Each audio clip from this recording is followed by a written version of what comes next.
테슬라 소식입니다. 1. 10월에도 중서 2위. 지난 10월 테슬라가 중국에서 5만 대 이상을 출하하며 1위를 차지했다. 테슬라의 상하이 기가팩토리는 연산 50만에서 60만 대가 가능한 것으로 알려졌다. 8일 중국 승용차연석회의는 지난 10월 테슬라가 54,391대를 판매하며 중국 전기차 시장 점유율 2위를 차지했다고 발표했다. 전년 동기 대비 무려 245% 증가한 규모다. 중국 경제매체 제1재경은 중국 최대 전기차 업체 바이디는 8373대의 신에너지 자동차를 판매했지만 이 중 38,641대는 플러그인 하이브리드로 순수전기차 판매량은 테슬라에 못 미친다고 보도했다. 테슬라는 지난 9월에도 중국에서 약 5만 6천 대를 출하하는 등 상하이 기가팩토리의 생산 능력이 연 50만에서 60만 대까지 커진 것으로 알려졌다. 특히 지난 10월 테슬라 중국 법인은 54,391대 중 4666대를 해외 시장으로 수출했다. 올해 들어 테슬라 상하이 기가팩토리의 수출이 증가해 올해 1에서 15월 약 15만 대를 국외로 보낸 것으로 나타났다. 전 세계적으로 차량용 반도체 수급난으로 인해 글로벌 완성차 업체들이 생산 차질을 빚고 있는 상황에서 테슬라의 생산이 늘어난 이유에도 관심이 쏠린다. 글로벌 시장조사 업체 오토포캐스트 솔전스에 따르면 지난 9월까지 반도체 수급난으로 전 세계에서 약 893만 대의 생산이 줄었으며 중국 시장에서만 약 181만 대가 생산 차질을 빚었다. 중국 승용차연석회의에 따르면 9월 중국 시장에서 볼보, 폭스바겐, 아우디 등 완성차 업체의 생산량이 전년 대비 60% 이상 줄었으며 리 오토 신생 전기차 업체도 영향을 받은 것으로 나타났다. 반면 테슬라는 2분기 실적 보고서에서 비록 반도체 수급난이 지속되고 있지만 생산 능력을 한 단계 더 확충할 수 있다고 공개한 바 있다. 테슬라 관계자는 글로벌 공급망 수직 계열화와 반도체 자체 개발 능력으로 반도체 공급난을 돌파할 수 있다고 밝혔다. 아담 조나스 모건 스탠리 자동차 업종 애널리스트는 테슬라는 전 세계에서 수직 계열화 정도가 가장 높은 자동차 업체이기 때문에 공급망 문제를 더 빨리 파악할 수 있었으며 복수 공급업체를 활용하는 방식으로 공급을 보장받았다고 분석했다. 한편 중국 최대 자동차 업체인 상하이자동차, 니오 등 자동차 업체는 엔비디아, 인텔 등 반도체 업체가 제공하는 솔루션을 채택 중이나 테슬라는 자체 개발한 FSD 반도체를 채용하고 있다. 이 반도체의 AI 연산 능력은 36TOPS에 달해 엔비디아, 인텔이 개발한 자율주행 반도체 성능에 뒤지지 않는 것으로 알려졌다. 애플 소식입니다.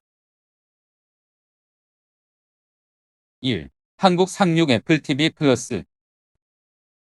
애플의 온라인 동영상 스트리밍 서비스 애플 TV 플러스가 한국에서 서비스를 시작했다.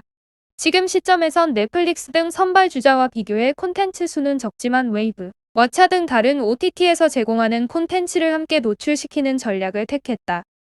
애플은 각종 애플 하드웨어 연동을 통해 애플 TV 플러스를 다양한 환경에서 편리하게 이용할 수 있다는 점도 강점으로 내걸고 있다. 이를 통해 자체 생태계를 강화하고 이용자 충성도를 높이겠다는 것인데 OTT판을 흔들 변수로 부상할지 주목된다. 지난 4일 한국에서 서비스를 시작한 애플 TV 플러스는 구독료 월 6,500원에 최대 6명이 구독을 공유할 수 있도록 만들어졌다. SK 브로드밴드와 협력해 전용 셋톱박스 애플 TV 4K도 출시했다. 모바일에선 애플 TV 플러스를 구독해야 전용 앱 애플 TV를 통해 다양한 콘텐츠를 감상할 수 있다. 모바일에선 iOS 최신 버전으로 소프트웨어 업데이트를 해야 애플 TV 앱을 이용할 수 있다. 최신 버전이 아닐 경우 애플 TV 앱에 비디오 없음이란 메시지가 뜨고 전용 앱 내에서 다른 동작을 할 순 없다. 애플은 2019년 북미 등 이미 다른 국가에서 OTT 서비스를 제공해 왔는데 그런 만큼 애플 TV 플러스에서만 제공하는 콘텐츠, 일명 오리지널 콘텐츠 라인업도 어느 정도 갖췄다. 한국형 오리지널의 경우 서비스 출시 시점에 선보인 닥터 브레인이 대표적이다. 이 밖에 다른 지역에서 선보인 다양한 오리지널 시리즈를 제공해 갈 것임을 예고했다. 여기에 애플은 국내 OTT 서비스 웨이브, 왓챠에서 제공되는 콘텐츠가 애플 TV 앱에서도 노출되도록 했다. 물론 웨이브나 왓챠를 구독하고 있어야만 실제로 콘텐츠를 볼 수 있다. 이들 콘텐츠를 애플 TV 모바일 앱에서 바로 볼 수 있는 형태는 아니다. 이용자가 보려는 콘텐츠가 웨이브나 왓챠에 있을 경우 이들 앱을 내려받을 수 있도록 앱스토어로 연결되는 시기다. 국내 시장을 놓고 보면 애플 TV 플러스는 주도권을 쥔 넷플릭스에 이어 후발주자로 진입해 시장 경쟁에 가세했다. 콘텐츠 라인업은 꾸준히 확보해 가겠지만 서비스를 시작한 지 얼마 되지 않은 만큼 다른 OTT와의 협력을 통해 부족해 보일 수 있는 부분을 일부 해소한 것으로 읽힌다. 웨이브와 왓챠 역시 자사 서비스 구독자가 다양한 기기를 통해 콘텐츠를 감상할 수 있는 점을 눈여겨봤을 것으로 해석된다. OTT판에선 각자 서비스에서만 볼 수 있는 오리지널 등 콘텐츠 전략에 보다 힘을 실고 있다. 애플의 경우 애플 TV 플러스는 구독 전략 일환으로 활용하는 모습이다. 애플은 애플 뮤직, 아이클라우드 등 각종 서비스를 하나의 요금제로 이용할 수 있는 구독 상품 애플원을 한국에서도 선보였고 애플 TV 플러스는 이 중 하나로 들어가 있다. 이를 감안하면 애플은 자체 OTT 서비스를 통해 이용자 충성도를 높이려는 전략을 펼치는 것으로 해석된다. 단 OTT 서비스 이용만 놓고 보면 애플 외의 다른 하드웨어 이용자에겐 다소 폐쇄적인 형태를 띠고 있어 실제로 애플 이용자가 얼마나 활발하게 서비스를 이용할지도 관건이다. 안드로이드 스마트폰 보유자나 기타 운영체제 기반 노트북 등 기기를 이용하는 경우 PC 웹사이트를 구독 신청 등 절차를 거쳐야 한다. 안드로이드 스마트폰의 경우 아이폰처럼 전용 모바일 앱은 이용할 수 없기 때문에 콘텐츠 감상도 PC 웹사이트를 통해서 해야 한다. 마이크로소프트 소식입니다. 1. 애저 오픈 AI 서비스 출시. 마이크로소프트는 온라인으로 개최한 글로벌 컨퍼런스 이그나이트에서 오픈AI와 파트너십을 기반으로 애저 오픈AI 서비스를 출시한다고 밝혔다. MS가 제공하는 클라우드 애저 사용 조직은 다양한 분야의 GPT-3을 활용할 수 있다는 설명이다.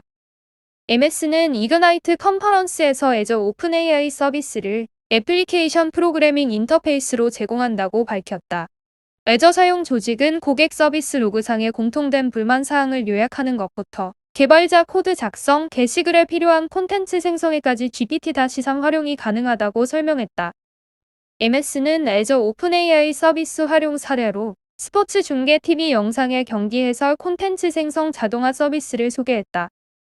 TV로 생중계 중인 농구 경기 해설자 발언 음성을 GPT-3 기반 자연어 처리 기술로 해석해 주요 시간대별 경기 내용을 한두 문장으로 요약하는 서비스다.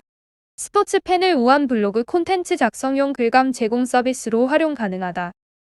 MS 측은 애저 오픈AI 서비스는 AI의 강력한 자연어 처리 모델에 접근하는 동시에 별도의 레이어 생성 없이도 애저의 보안, 안정성, 컴플라이언스, 기타 엔터프라이즈급 기능을 제공받을 수 있다는 점에서 의미가 있다고 말했다. MS는 GPT-3의 강력한 성능을 감안해 애저 오픈AI 서비스에 대한 접근을 제한적으로 허용하기로 했다. 초대받은 경우에만 서비스 접근이 가능하다는 설명이다.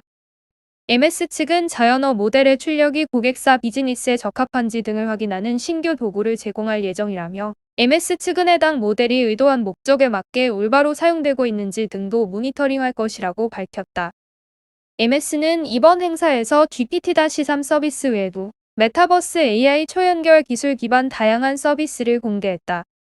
메타버스 관련해서는 기술 발전을 지속시킬 다이나믹스 365 커넥티드 스페이스와 팀즈용 메시 기술을 공개했다. 다이나믹스 365 커넥티드 스페이스는 인공지능, 사물 인터넷 기술을 기반으로 고객 동선은 물론 제품, 장비 상태와 관련 데이터를 제공하는 서비스다. 소매점, 작업 현장 등 거의 모든 현실 공간에서 이루어지는 움직임과 상호작용 방식에 대한 새로운 관점을 제공한다.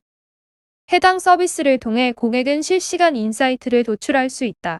팀즈용 메시는 특별한 장비 없이도 개인화된 아바타를 통해 팀즈의 가상 환경에서 현실감 있는 회의를 진행할 수 있는 서비스다. 아바타는 AI를 기반으로 사용자의 움직임이나 제스처 등을 표현한다. 회의실, 디자인 센터, 네트워킹 라운지 등 실제 하는 공간을 닮은 몰입형 공간도 활용이 가능해 회의의 재미를 높일 수 있다.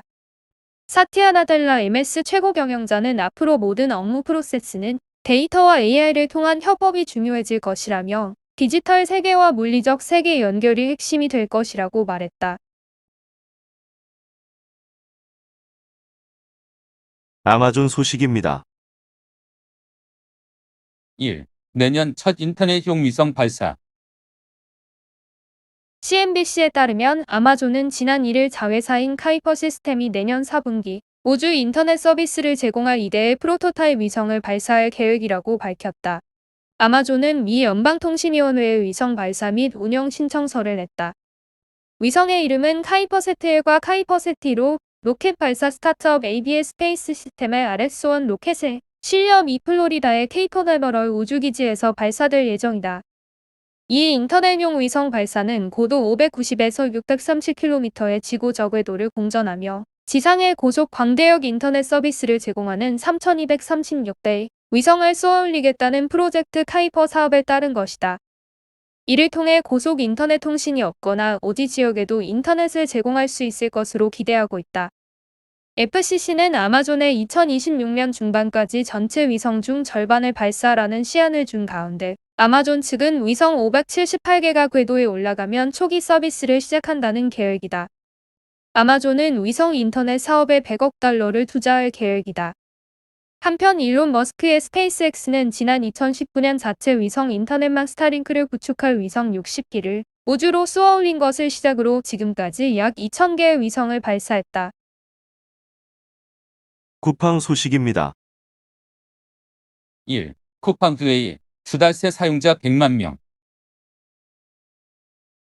쿠팡의 온라인 동영상 서비스 쿠팡 플레이가 국내 시장에서 뚜렷한 존재감을 과시하고 있다. 글로벌 기업, 콘텐츠 대기업과 이동통신 기업 등이 경쟁을 벌이는 국내 OTT 시장에서 올해 초 대비 사용자가 5배 늘었다. 특히 쿠팡 플레이에서만 볼 수 있는 콘텐츠가 대폭 확대된 최근 2달 새 사용자가 100만 명 가까이 증가했다. 9일 데이터 기업 IGA웍스의 모바일 인덱스에 따르면 지난달 안드로이드와 아이폰 스마트폰 기준 쿠팡 플레이의 사용자 수는 272만 명을 기록했다. 쿠팡 플레이 사용자는 지난해 12월 출시 후 올해 1월 52만 명이었다. 9개월 만에 5배 증가한 셈이다. 183만 명을 기록한 지난 8월과 비교하면 최근 2달 새 48%를 웃도는 성장세를 보였다는 점도 두드러진다. 이달 디즈니, 애플 등의 진출로 국내 OTT 시장의 경쟁 상황이 점차 치열해지고 있다는 점을 감안하면 쿠팡 플레이의 선전은 눈에 띈다는 평가다. 앱 분석 서비스 YZ앱에 따르면 지난 10월 국내에서 사용자가 가장 많은 OTT는 1,098만 명을 기록한 넷플릭스였고 이어 웨이브, 티빙에 이어 쿠팡 플레이가 4위에 올랐다. 지난 7월만 해도 U+ 모바일 TV 다음에 자리했지만 최근 가파른 사용자 증가세가 이어지면서 선두권을 위협하는 수준까지 치고 올라온 것이다. 사용자 300만 명대 초반인 이 3위와 격차도 크지 않다. 업계에선 쿠팡이 지속적인 투자를 통해 쿠팡 플레이에서만 볼 수 있는 오리지널 콘텐츠 확보에 공을 들인 게 주요했다고 보고 있다. 쿠팡 플레이는 스포츠 분야에서 대한축구협회와의 공식 파트너십을 체결하고 대한민국 축구대표팀의 전 경기를 생중계하는 디지털 플랫폼으로 자리매김했다. 첫 예능으로 선보인 SNL 코리아도 이병헌, 하지원, 조정석, 조여정, 조진웅 등이 출연하며 매주 화제가 되고 있다. 이 같은 선전은 500만 명 이상으로 추정되는 쿠팡 와우 멤버십 회원들이 무료로 제공되는 쿠팡 플레이를 부차적인 서비스로만 여기지 않고 있다는 방증이기도 하다. 업계에서는 쿠팡 플레이를 보기 위해 와우 멤버십 회원에 가입하는 이들도 증가할 것으로 보고 있다. OTT로 기존 사용자를 묶어두는 락인 효과는 물론 사용자 순증 효과도 나타나고 있다는 얘기다. 업계 관계자는 쿠팡은 OTT 투자를 통해 와우 회원 가입이 늘고 재구매율이 높아지는 선순환 구조를 만드는 전략을 펼치고 있다고 설명했다.